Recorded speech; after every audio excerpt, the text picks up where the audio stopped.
Hey guys, welcome back to our video series. I'm Peyton and I am joined again by the ladies, Corey and Yaila. And today we have such a great topic for you. This is something that everyone needs to understand because it will make your life so much easier. And that is, what is the difference between being in your ego and being in your intuition? And this is one of those things that all beginners struggle with when they first wake up, first start to expand their consciousness, kind of develop their intuitive abilities. And so today we're going to talk a little bit about how do you tell the difference? So Yaila, I would like to start with you. How do you tell the difference between when you're in your mind or your ego and when you're actually getting real input from your intuition? Thank you. Yes, I'm so excited we are getting to this topic because it's something that I think, especially for the average person out there, identifying, is it really my intuition or is it some of that old programming, some of those old fears or that ego? And so when I think of my ego, I kind of think it as how I self-identify, right? There's sometimes positive and negative connotations to our ego, but when I break it down just to the simple piece, like what actually is my ego, it's how I identify to myself, my character, my beliefs, things like that. That's my ego. When I think of my intuition, I think of it as my higher self, my energetic self, my spiritual self. So for me, I feel like I connect to my intuition through my higher self. My guides come to me through my intuition, and then also just connecting to creative all that is, universe, God, source, whatever you like to call it. So that's kind of how I would define the two just for myself. But when I think about, am I in my ego versus intuition, how can I tell if I'm truly getting those intuitive downloads? The how I know is it's usually really supportive. It's usually really encouraging. It's usually really loving. That's usually from my intuition. It's usually that first kind of quick answer. If I'm asking a question, should I go here? Is this right for me? Is this an alignment? The first subtle, soft information that comes in, and there's various ways to receive energy. See it in your mind's eye. You hear it like a voice in your head, whether it's your own thoughts or through your guidance. Sometimes it's just that clear knowing that pops in, or it's a feeling that you have. Usually it's like really subtle, it's really soft, but it's encouraging. It's something that's giving me the clear answer first. And then the ego tends to follow up with that. So it's kind of how we identify as our old beliefs, what's been programmed into our space, how we've learned to characterize ourselves is the ego. And many times the ego will start to have those questioning, the doubting, the negative, complaining, discouraging. Many times that is the ego. So that's kind of the quick go-to version when I think of my intuition versus my ego. Intuition usually comes first. It's usually really subtle. It's usually really supportive in some way, shape, or form. The ego tends to be more swirly, more questioning, more off balance, and usually has to do with some of those older emotional triggers or wounds or beliefs or patterns.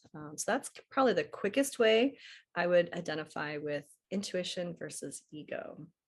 But how about you, Corey? What would you say? You determine yours. That's very interesting. I do love this topic. And, you know, when I first started tapping into reading energy and developing that muscle, um, you know, there was a lot of us, in class, and this also happens with my students and or clients, is that when we start to identify with our intuition, and we start going, oh, wow, that was good. I got that one. Oh, yeah. Oh, good. Oh, yeah, I got that one. Oftentimes the ego starts kicking in. And for me, the ego is the mind, what our mind tells us, past experiences, could even be coming from a wound or hurt. That's our ego. It is that doubt. You don't trust what messages you're getting, so you get into your head and doubt it and speak from that place. Also, ego is protection, one wanting to protect themselves.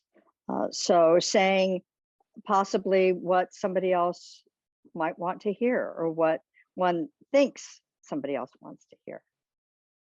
The intuition, I liked what you said, Yaila, is it is very subtle. Sometimes my intuition has not been subtle. I've had many, many experiences where it's not that subtle. But intuition comes from the heart. Intuition comes in when you're not trying to get a message or trying. Intuition flows in. For example, actually, Yaila and I, not that long ago, we were talking to a student, and she was talking about a little child that always comes to her.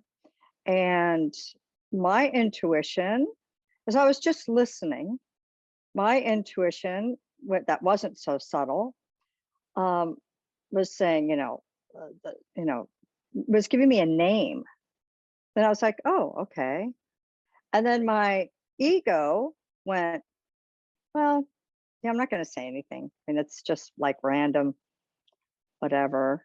It came again, said the name again and again and again, and stronger and stronger and stronger. It's like, okay, fine. I'll say it. And sure enough, it did come from my intuition.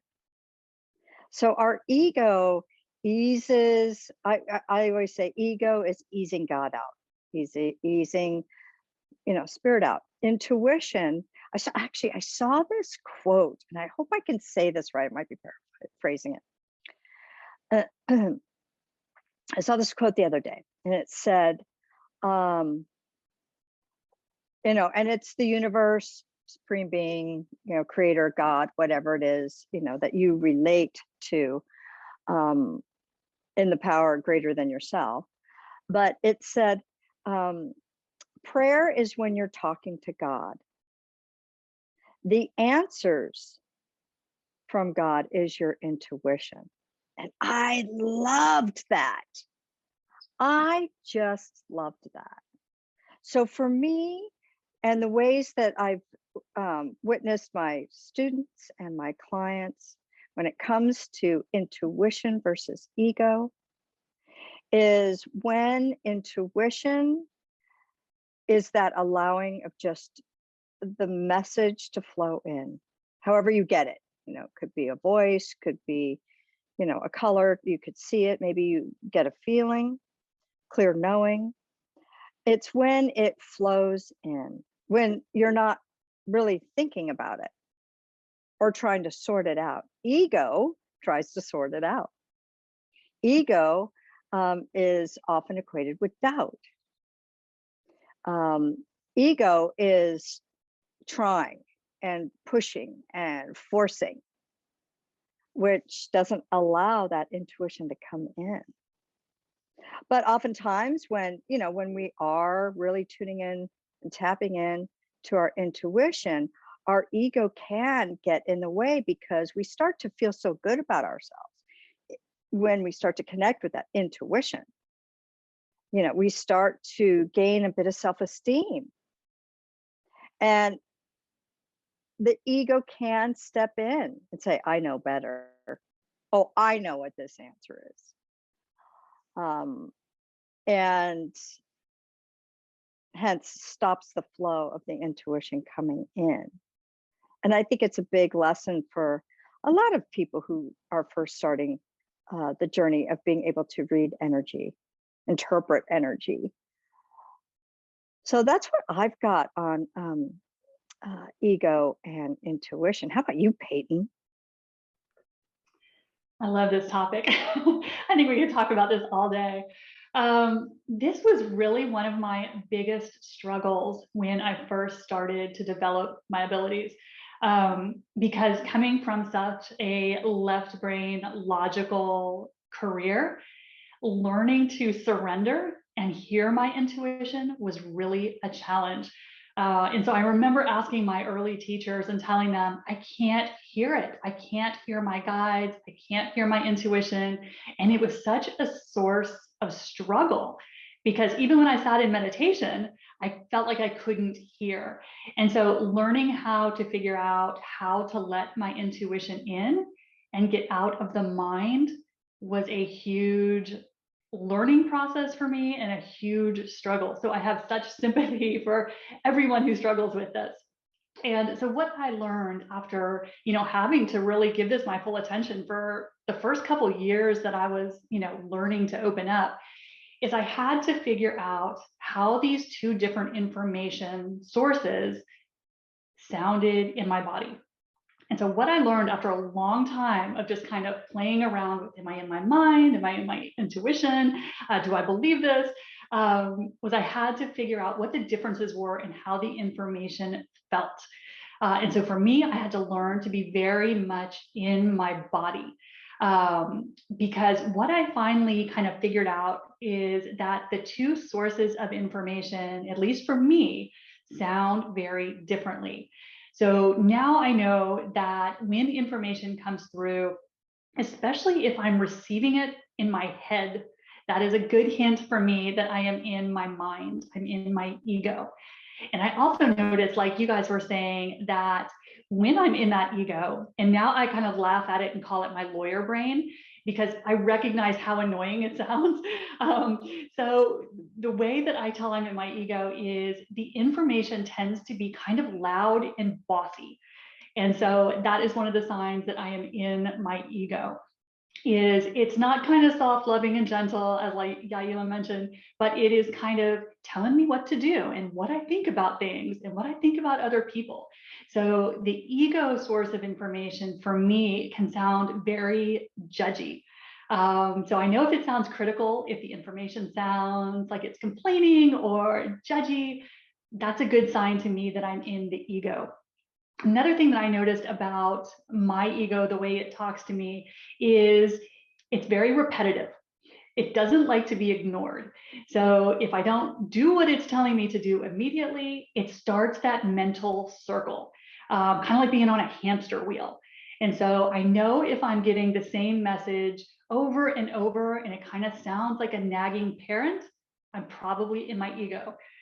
So that's another sign for me. And another sign tends to be kind of loud.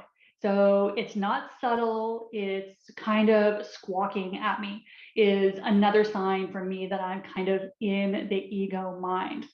So volume, repetition, escalating if I don't listen to it, telling me you're not listening, this is going to go badly.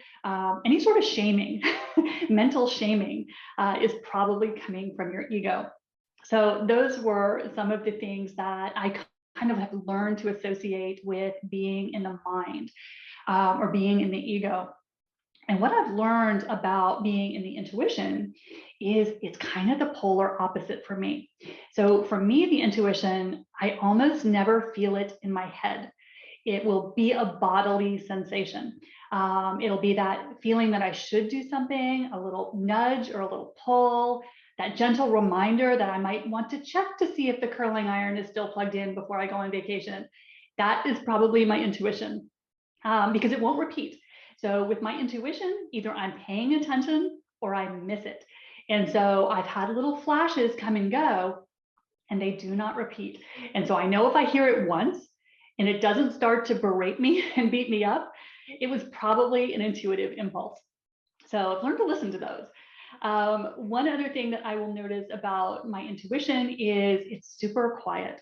So whereas my mind is very shouty and repetitive and kind of beats me to death, that intuition is just like you might want to slow down as you go around that corner. And you do, and there's a speed trap. So for me, the intuition is just it's almost very neutral is how I would describe it. It's not saying, yes, you should do that, not that you shouldn't do that. It's you might want to do this. It's always my guides and they're always right. So that's another way that I have kind of learned to feel the difference between, intuition versus ego. And again, sometimes something I notice about the intuition is it's not linear or logical. So it may be nudging me to do something that doesn't really make sense from a logical perspective. Like maybe I'm asking, what is the next step, in my life? What is the next, thing I should focus on? And I get this, what seems like this wackadoo response out of left field. And I'm like, well, why would I do that? That doesn't really make sense. My higher self always sees the logic to it. So my higher self is probably seeing something that I can't see in my little 3D form. And so I've learned that if it's information that seems like it doesn't quite make sense to my mind, that's probably my intuition. So for me, it's learning how these different types of information feel as they come into my body. And so being a very, mentally focused person, I have to be in my body or else I miss what my intuition is telling me.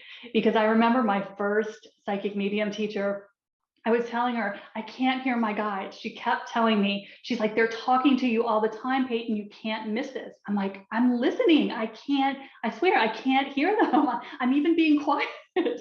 And so she asked my guides, and what they said is, we talk to you all the time, but your mind is talking over us. And so that was kind of what helped me realize that when I'm in that mental space, I can't hear the intuition. So this is one of my favorite topics because it was something that it was such kind of a huge thing that I had to learn and develop. What we always like to talk about is discernment. So what do you girls think? Was this something that was easy for you guys to develop? Or is this something that kind of took you years to kind of fine tune it? Because I know it was a kind of a long process for me. No, mine definitely took some time to start to trust that gut instinct, start to trust that intuition. Because like you said, sometimes it always makes sense. And I was just like, this is crazy. Don't do this. And so like the more I pushed away those subtle intuitive hits, the longer it would take me to kind of move through some energies. But one thing I did want to share is how I start to strengthen that trust was really learning how to get still in my own space and be present in my own space, kind of what you were touching on. It's, the more present you are in your own body, the practice that, we all teach is a form of guided meditation, but there's meditation, there's being in the present moment. There's a lot of different being in nature. There's a lot of things that kind of get you to the here and now and in your body. And that way you can start picking up on that subtle energy, because it will feel very subtle at first. We're used to the world around us right now, especially it hits you over the head. It's very strong. It kind of bombards you. We're kind of marketed to, different conversations and people and things and stuff to buy. And there's a lot of really strong energy.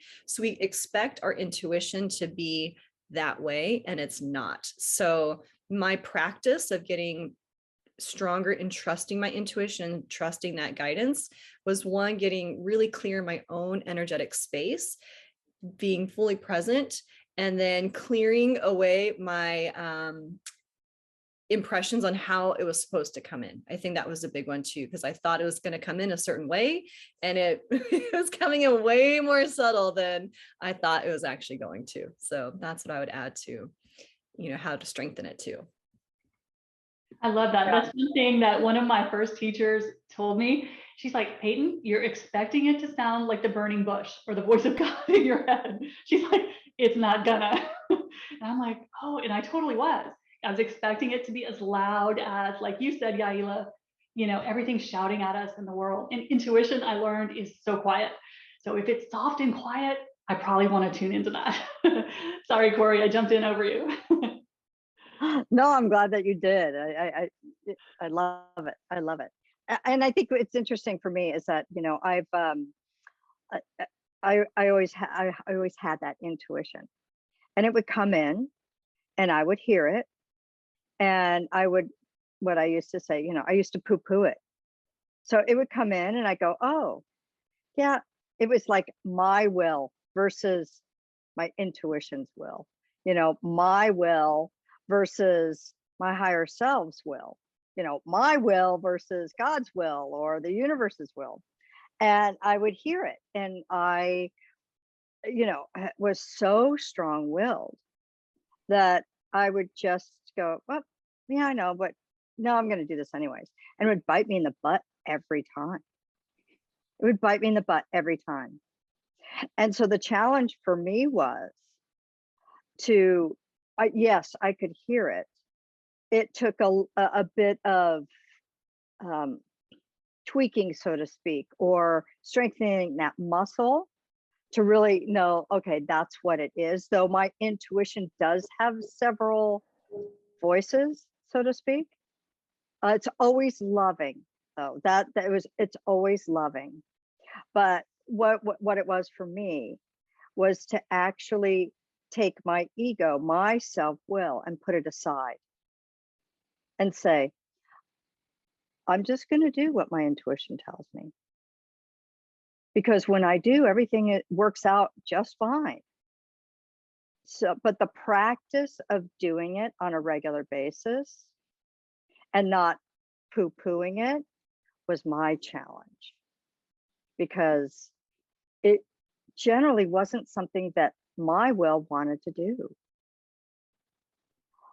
So the challenge for me was to actually go, okay, it's not really what I want to do, but I know if I listen, then things will turn out the way I signed up for them, to turn out, not my human ego wants it to turn out. And so that was the challenge. That was the challenge for me. And now I don't know how I do it without it. I mean, and my intuition does have several voices. So, even like earlier today, Yaila and I, the first one was, gave me a name. I'll just, Margaret. Oh, okay, Margaret. Yeah, tell her Margaret.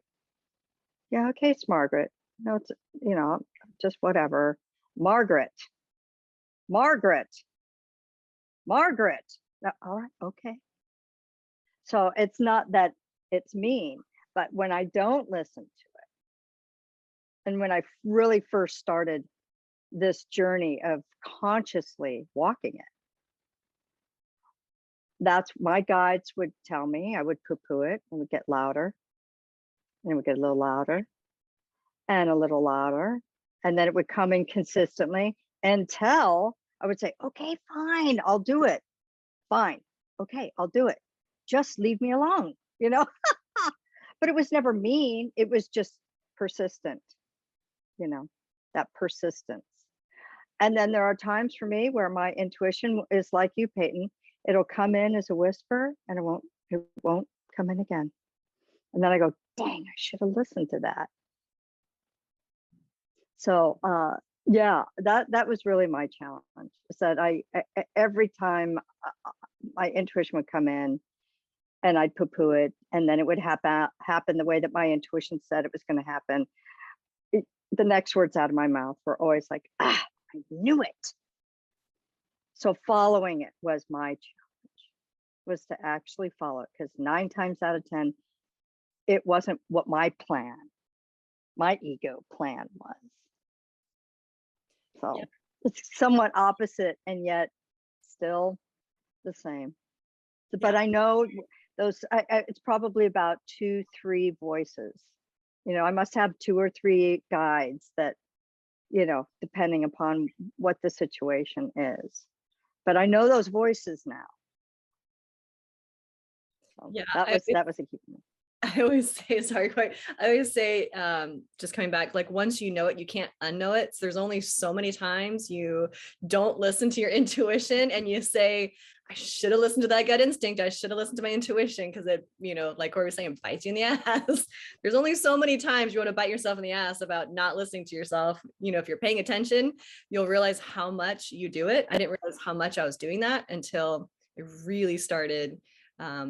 Just in your intention alone of wanting to strengthen your intuition, wanting to connect stronger to your own inner guidance or your guidance that you're getting, that alone will start to strengthen it. And if you pay attention, you can't unknow it. Like once you know you're not listening to yourself very much, you can't unknow that. And so it'll, it'll definitely whip you back into shape. Like that, remember that little nudge you got? Remember that you'd have hit? Remember what happened after you didn't listen to it? That only happens so many times until you're like, okay, I'm just going to listen to it. I don't even care if it doesn't make sense. Yeah, that's how my guides actually started training me, is they wouldn't repeat it. Because if I was in my head and not listening, they're like, no, we're not going to repeat it for you. And so I was like, oh crap, tell me that again. They're like, you weren't in your heart, you were in the mind. And so it was so funny because they knew that this was something I was struggling with, and they were training me that if I didn't listen, I wasn't going to get it. So it's funny how all of our guides have their own little ways of getting us where we need to be. And so now I listen much better. I've learned. They taught you well. I did not, I don't envy them the effort either. They told me I was not easy. Yeah, it's like that. Hard to guide.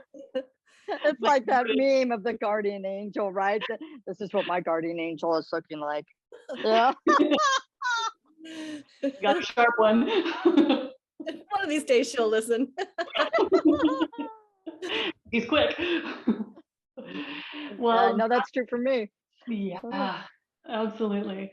Well, I think that is a great starting point for anyone who is trying to kind of find their way through this path of, how to tell the difference between ego and intuition. And, one thing is just be patient with yourself. It's not something you get overnight.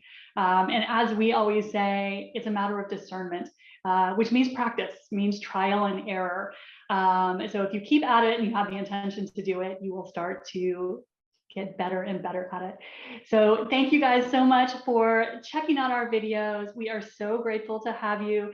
As you know, all of our social media links will be linked down below, so you can connect with any of us anytime, especially if you have any questions, any topics that you would like us to talk about.